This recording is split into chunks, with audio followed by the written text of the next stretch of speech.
আসসালামু আলাইকুম, স্বাগত জানাচ্ছি আরটিভির দুপুরের সংবাদে। আপনাদের সঙ্গে রয়েছি আমি হাবিবা আফরোজ। ভোট কেন্দ্র দখলের চেষ্টা করলে পুরো কেন্দ্রের ভোট বাতিল করা হবে বলে জানিয়েছেন প্রধান নির্বাচন কমিশনার এএমএম নাসির উদ্দিন। তিনি বলেন, ভোট কেন্দ্র দখল করে নির্বাচনে জেতার সুযোগ নেই। প্রধান উপদেষ্টার চিঠি পাওয়ার পর আগামী ফেব্রুয়ারি মাসে রমজানের আগে নির্বাচনের প্রস্তুতি জোরদার করা হয়েছে।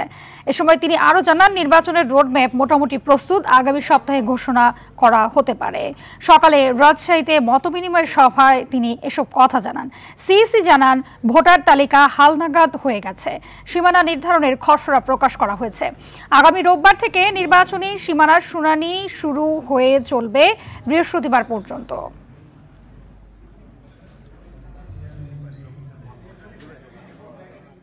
এই নির্বাচনের উপরে নির্ভর করছে দেশ কোন দিকে যাবে, দেশের ভবিষ্যৎ কোন দিকে যাবে, আমরা গণতন্ত্রের পথে হাঁটবো না কোন দিকে হাঁটবো, এটা নির্ধারিত হবে। কিন্তু এই নির্বাচন অত্যন্ত গুরুত্বপূর্ণ একটা নির্বাচন।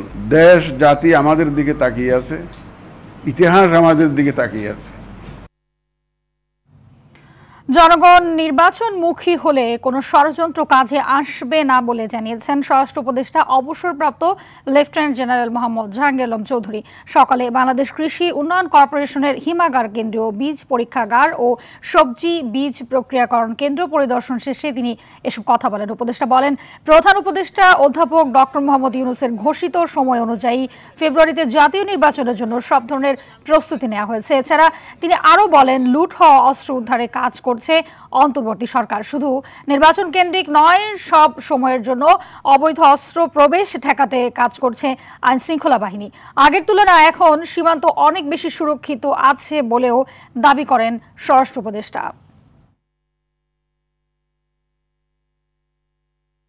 সব ধরনের পদক্ষেপই নেওয়া হবে, শুধু নির্বাচনে না, অন্য সময় যেন কোনো অস্ত্র ঢুকতে না পারে, এই জন্যই সবসময় পদক্ষেপ নেওয়া। সীমান্ত কতটা নিরাপদ? সীমান্ত সম্পূর্ণ নিরাপদ। সীমান্তে আপনাদের দেখছেন, আমাদের সীমান্ত সম্পূর্ণ নিরাপদ। আমাদের সীমান্ত নিরাপদ এবং সুরক্ষিত।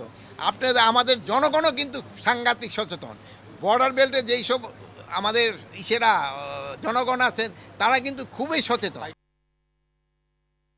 দেশের রাজনৈতিক সংকটের বড় কারণ ভয়াবহ দুর্নীতি, যা পরিবর্তনে দেশের চলমান সব পদ্ধতিরই পরিবর্তন দরকার বলে মনে করেন বিএনপির মহাসচিব মির্জা ফখরুল ইসলাম আলমগীর। সকালে জাতীয় প্রেসক্লাবে সামাজিক সুরক্ষা কতটা সুরক্ষিত শীর্ষক সংলাপে এই কথা বলেন তিনি। এ সময় তিনি বলেন, বিচ্ছিন্নভাবে জোড়াতালি দিয়ে কিছু করা যাবে না। দেশে পরিবর্তন চাইলে সুনির্দিষ্ট চিন্তা এবং রাজনৈতিক কর্মীদের সততা ও আন্তরিকতার প্রয়োজন। এ সময় আমলা নির্ভর সমাজ পাল্টানোর উপর জোর দেন তিনি।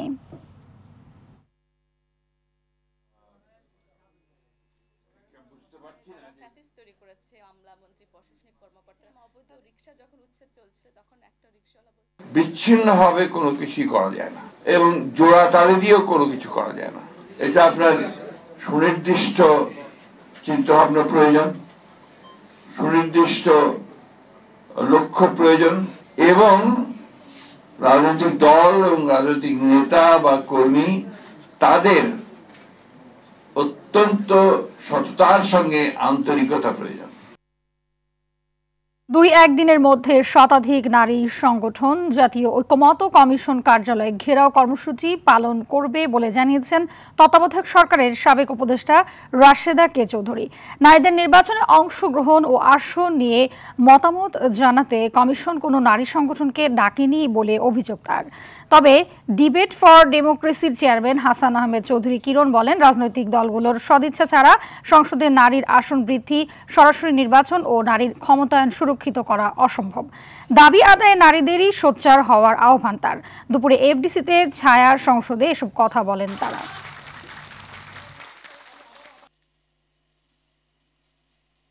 রাজনৈতিক দলগুলোর সদিচ্ছা ব্যতীত কিন্তু আমরা জাতীয় সংসদে নারীর যে সরাসরি নির্বাচন, নারীর যে আসন সংখ্যা বৃদ্ধি করা, নারীর ক্ষমতায়ন করা, সেটি কিন্তু কোনোভাবেই সম্ভব না।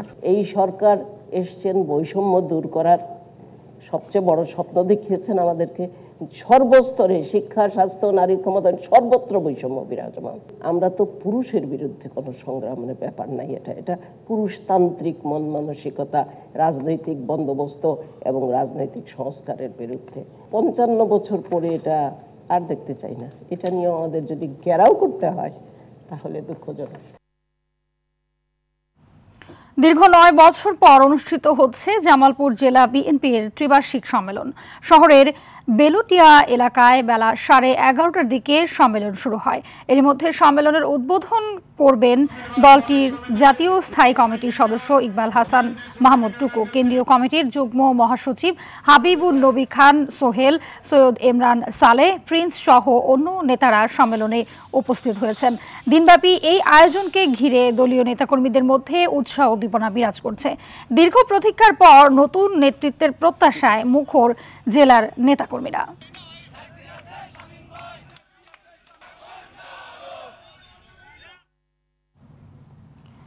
ঢাকা বিশ্ববিদ্যালয়ে কেন্দ্রীয় ছাত্র সংসদ ডাকসু নির্বাচনের ত্রুটিপূর্ণ তথ্যের কারণে বাতিল হওয়া 28 প্রার্থী আপিল করেছে। বিকেল পর্যন্ত সুযোগ রয়েছে। সকাল থেকে নওয়াব আলী চৌধুরী সিনেট ভবনে চিফ রিটার্নিং অফিসার অধ্যাপক মোহাম্মদ জসিমউদ্দিনের কার্যালয়ে প্রার্থিতা পুনর্বিবেচনার আবেদন জমা দেয়।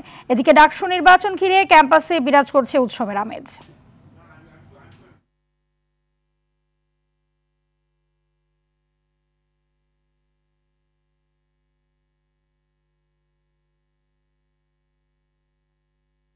এখন পর্যন্ত 28 জন আপিল করেছে। আমরা বাকি আরো কজন আছে, তারা হয়তো যেহেতু সময় আছে আজকে বিকাল পর্যন্ত তারা হয়তো আপিল করবে, আমরা আশা করতেছি। এতে আমার মনে হয় যারা ইলেকশন করতে আগ্রহী, আর যারা আগ্রহী না এমনি একটা জমা দিলাম, তারা হয়তো আসবে না।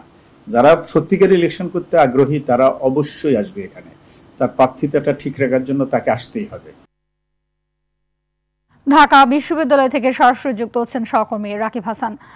রাকিব জানাবেন যে ডাকসু নির্বাচন ঘিরে বিশ্ববিদ্যালয়ে কি ধরনের পরিবেশ দেখছেন এই মুহূর্তে?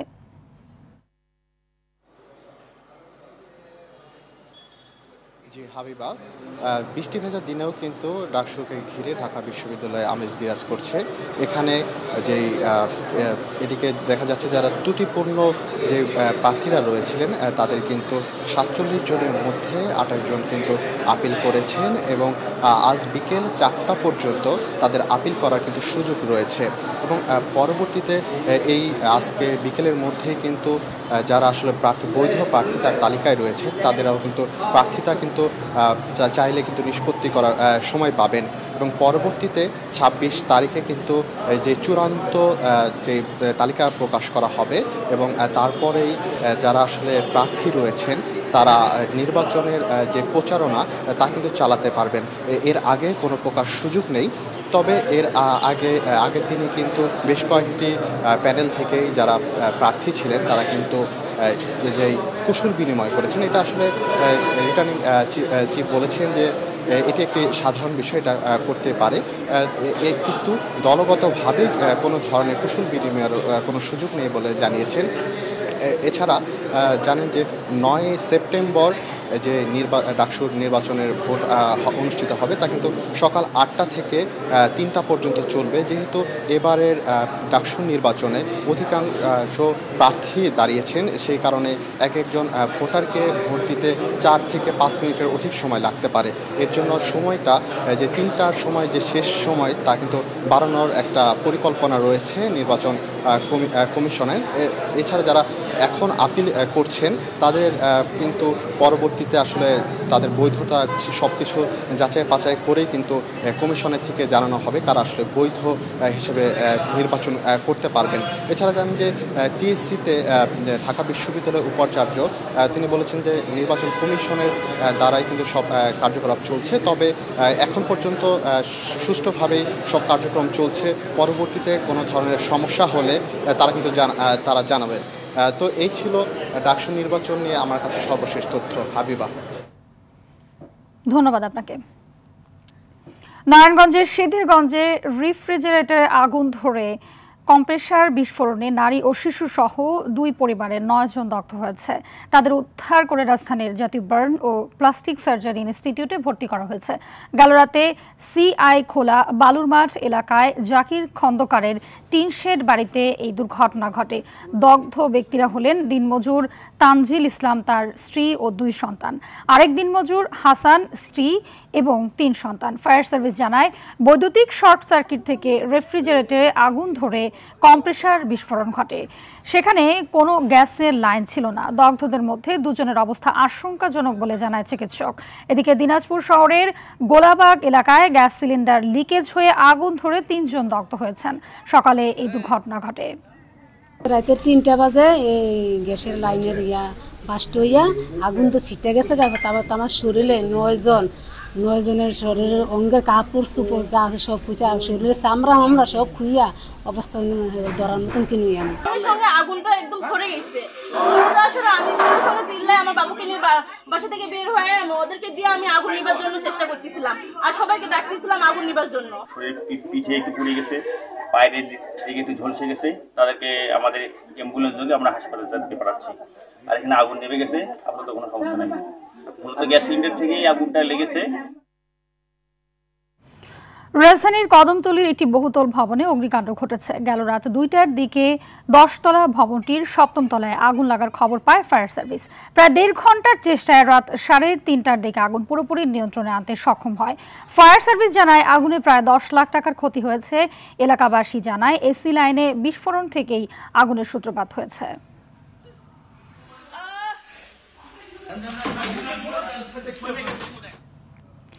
সপ্তাহের ব্যবধানে হঠাৎ করেই প্রতি ডজনে 20 থেকে 30 টাকা বেড়েছে ডিমের দাম, যার মারাত্মক প্রভাব পড়েছে নিম্নবিত্ত সহ নিম্ন আয়ের মানুষের। ডিমের দাম নিয়ন্ত্রণে ভোরে আড়তে অভিযান চালিয়েছে জাতীয় ভোক্তা অধিকার সংরক্ষণ অধিদপ্তর। প্রথমে রাজধানীর তেজগাঁয়ে, পরে কাপ্তান বাজার এলাকায় অভিযান চালায় সংস্থাটি। এ সময় অনিয়ম পাওয়ায় 3টি প্রতিষ্ঠানকে মোট 60,000 টাকা জরিমানা করে ভোক্তা অধিকারের ভ্রাম্যমাণ আদালত। তেজগাঁয়ে অভিযান শেষে সংস্থাটির ঢাকা বিভাগীয় সহকারী পরিচালক জানান, বেশি লাভের উদ্দেশ্যেই দাম বাড়িয়েছে পাইকারি বিক্রেতারা। সে সঙ্গে মধ্যস্বত্বভোগীরা ও নিচ্ছে বাড়তি সুযোগ।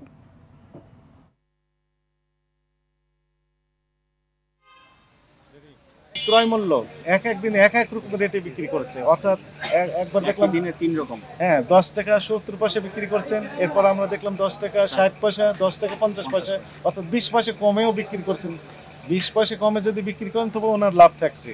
তার মানে হচ্ছে অতিরিক্ত লাভ করার যে প্রবণতা সেগুলো আমরা খেয়াল করেছি। আমাদের যে কার্যক্রম সেটি মনিটরিং কার্যক্রম অব্যাহত থাকবে ডিমের দাম স্বাভাবিক পর্যন্ত না আসা পর্যন্ত। পাকিস্তানের উপপ্রধানমন্ত্রী ও পররাষ্ট্রমন্ত্রী ইসহাক দার একটি বিশেষ ফ্লাইটে কিছুক্ষণের মধ্যেই তিনি ঢাকায় পৌঁছাবেন। পাকিস্তানের পররাষ্ট্র মন্ত্রণালয় বিবৃতিতে জানিয়েছেন, সরকারের আমন্ত্রণে পাকিস্তানের উপপ্রধানমন্ত্রী ও পররাষ্ট্রমন্ত্রী ইসহাক দার 23 থেকে 24 আগস্ট বাংলাদেশ সফর করবেন। ইসহাক দার প্রধান উপদেষ্টা অধ্যাপক ডক্টর মোহাম্মদ ইউনূস, পররাষ্ট্র উপদেষ্টা তৌহিদ হোসেন সহ বিভিন্ন দলের নেতাদের সঙ্গে গুরুত্বপূর্ণ বৈঠক করবেন। বৈঠকগুলোতে দ্বিপাক্ষীয় সম্পর্ক, আঞ্চলিক ও আন্তর্জাতিক বিষয় নিয়ে আলোচনা হবে।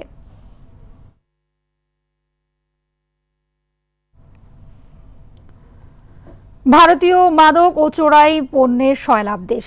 সীমান্তে অবৈধ পথে এসব পণ্য দেশে প্রবেশ করছে। শুধু গেল জুলাই মাসেই 174 কোটি টাকার বেশি মাদক, গান পাউডার ও বিভিন্ন সামগ্রী জব্দ করেছে বিজিবি। বাংলাদেশকে টার্গেট করে ভারতীয় সীমান্তে গড়ে উঠেছে মাদক কারখানা। সীমান্ত সম্মেলনে এসব তুলে ধরে সমাধান করা উচিত বলে মনে করেন অবসরপ্রাপ্ত ব্রিগেডিয়ার জেনারেল মোহাম্মদ জাহিদুর রহমান। আর বাদলের ধারাবাহিকের দ্বিতীয় পর্ব আজ। এটি এ মাসের 13 আগস্টের চিত্র। বিজিবির জব্দ করা বিপুল মাদক এভাবেই ধ্বংস করা হচ্ছে। তবে এটি শুধু কক্সবাজারের দৃশ্য, পুরো দেশের অবস্থাও একই রকম। তথ্য বলছে, গেল জুলাইয়ে সীমান্ত এলাকা সহ বিভিন্ন স্থানে অভিযান চালিয়ে 174 কোটি 28 লক্ষ 66 হাজার টাকা মূল্যের চোরাচালান সামগ্রী জব্দ করে বর্ডার গার্ড বাংলাদেশ বিজিবি। এছাড়া 2024 সালে 2184 কোটি টাকার এবং এবছর এ পর্যন্ত প্রায় 162 কোটি টাকার বেশি শুধু মাদকই জব্দ করা হয়েছে। প্রথম সারিতে রয়েছে ইয়াবা, ফেন্সিডিল, হিরোইন ও ক্রিস্টাল ম্যাথ সহ সব ধরনের মাদক। সাবেক বিজিবি কর্মকর্তার অভিযোগ অনুযায়ী বাংলাদেশে ছড়িয়ে দিতেই প্রতিবেশী দেশ সীমান্তে মাদকের কারখানা গড়ে তুলেছে। এসব বন্ধে সীমান্ত সম্মেলনে আলোচনার পাশাপাশি সরকারকে কঠোর হওয়া প্রয়োজন বলে মনে করেন এই কর্মকর্তা। কেবল বাংলাদেশে পাচার করবার জন্যই সীমান্তের চারিদিকে বেশ কতগুলো ছোট ছোট কুটির শিল্পের মতো ফেন্সিডিল কারখানা তৈরি হয়েছে। আমরা এগুলোর ঠিকানা সহ মালিক যিনি আছেন উৎপাদনকারী তাদের নাম টাম সহ সব সহ ভারতের কাছে হস্তান্তর করেছে। সেই সময় কোনো পদক্ষেপ নেওয়া হয়নি। আর যদি আলোচনায় সমাধান না আসে সেই ক্ষেত্রে বাংলাদেশের সীমান্তরক্ষী বাহিনী যে আছে তাদেরকে সীমান্তকে নিরাপদ করবার জন্য আরও বেশি কঠোর আইন প্রয়োগ করতে হবে। 25 থেকে 28 আগস্ট ঢাকায় সীমান্ত সম্মেলনে সীমান্ত হত্যা, পুশিন, অবৈধ প্রবেশ রোধ, মাদক, অস্ত্রগোলা বারুদ ও অন্যান্য চোরাচালান রোধ সহ বিভিন্ন বিষয় প্রাধান্য পাবে। আর বাদল, RTV, ঢাকা।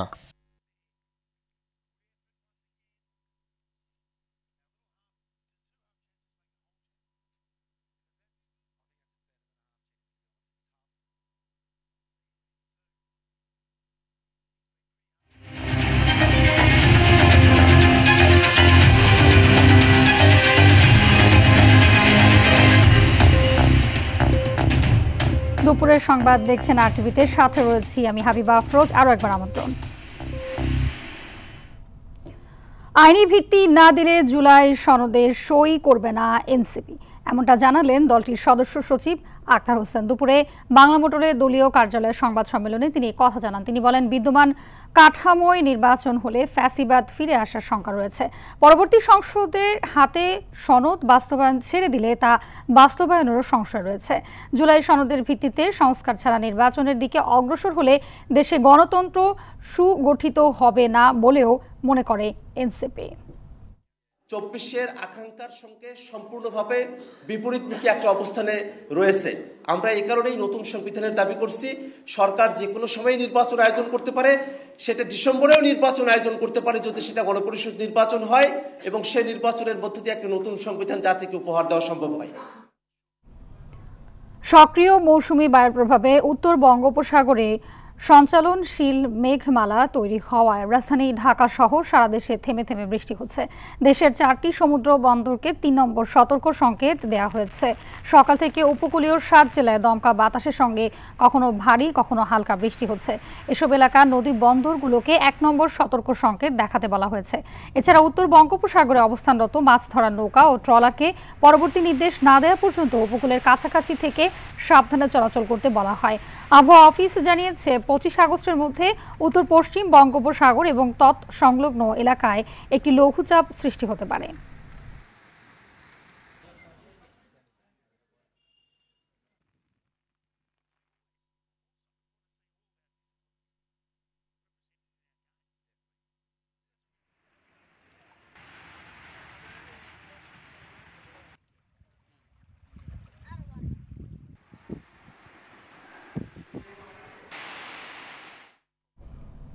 এই মুহূর্তে পটুয়াখালীর রাঙ্গাবালী থেকে সরাসরি যুক্ত হচ্ছেন সহকর্মী আইয়ুব খান। আইয়ুব, জানাবেন যে মৌসুমী বায়ুর প্রভাবে উপকূলীয় অঞ্চলের অবস্থা কি দেখছেন এই মুহূর্তে?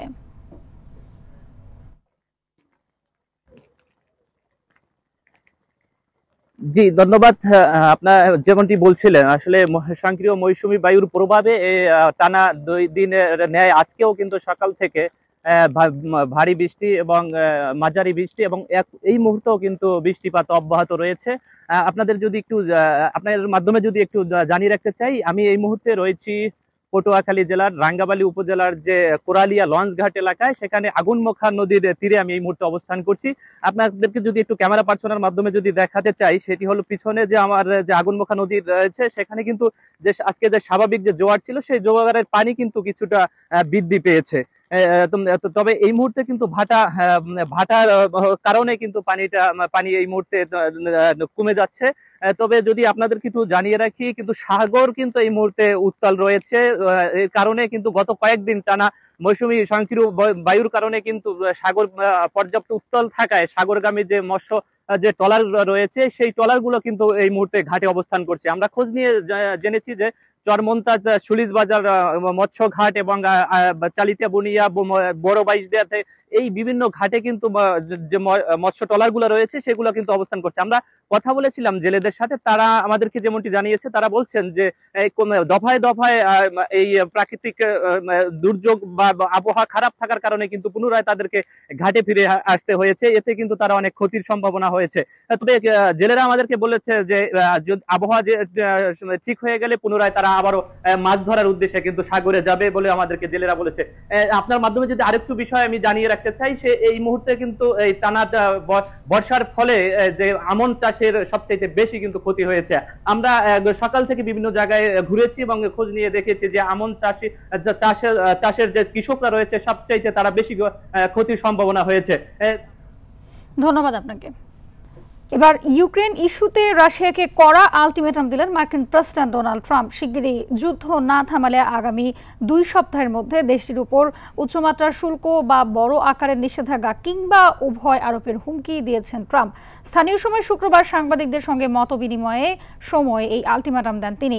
সম্প্রতি রাশিয়ার ক্ষেপণাস্ত্র হামলায় ইউক্রেনে যুক্তরাষ্ট্রের মালিকানাধীন একটি কারখানা ধ্বংস হয়। এ ঘটনায় শুক্রবার হোয়াইট হাউসে ক্ষোভ প্রকাশ করেন ট্রাম্প। আর শুধু এই ঘটনাই নয়, চলমান রাশিয়া ইউক্রেন সংঘাতের সঙ্গে সম্পর্কিত সবকিছুর ওপরই অসন্তুষ্ট মার্কিন প্রেসিডেন্ট।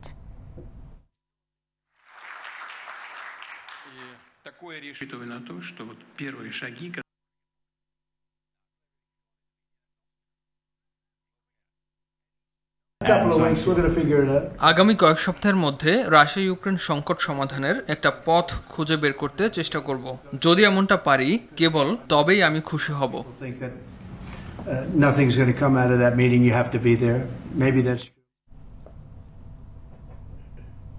যুক্তরাষ্ট্রের নিউ ইয়র্কে পর্যটনবাহী বাস দুর্ঘটনায় শিশুসহ অন্তত 5 জন নিহত হয়েছে। শুক্রবার দেশটির স্থানীয় সময়ে দুপুরে নায়াগ্রা জলপ্রপাত থেকে নিউ ইয়র্ক শহরে ফেরার পথে বাফেলো এলাকায় দুর্ঘটনাটি ঘটে বলে জানিয়েছে নিউ ইয়র্ক স্টেট পুলিশ।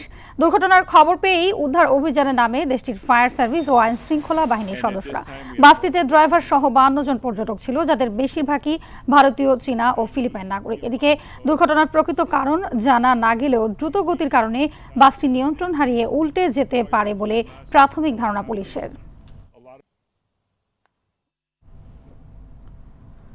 চীনে নির্মাণাধীন একটি সেতুর তার ছিঁড়ে অন্তত 12 জন নিহত হয়েছে। এই ঘটনায় নিখোঁজ রয়েছে আরও 4 জন। শুক্রবার চীনের উত্তর পশ্চিমাঞ্চলের কিংহাই প্রদেশের হলুদ নদীতে ঘটনাটি ঘটে বলে প্রতিবেদন প্রকাশ করেছে দেশটির রাষ্ট্রায়ত্ত গণমাধ্যম সিনহুয়া। এই ঘটনায় প্রকাশিত একটি ভিডিও ফুটেজে দেখা যায় হঠাৎ করে সেতুর একটি অংশের তার ছিঁড়ে নদীর পানিতে ডুবে যাচ্ছে। এতে পানিতে পড়ে যাওয়া নিখোঁজদের খোঁজে তল্লাশি অব্যাহত রেখেছে চীনা ফায়ার সার্ভিস কর্তৃপক্ষ।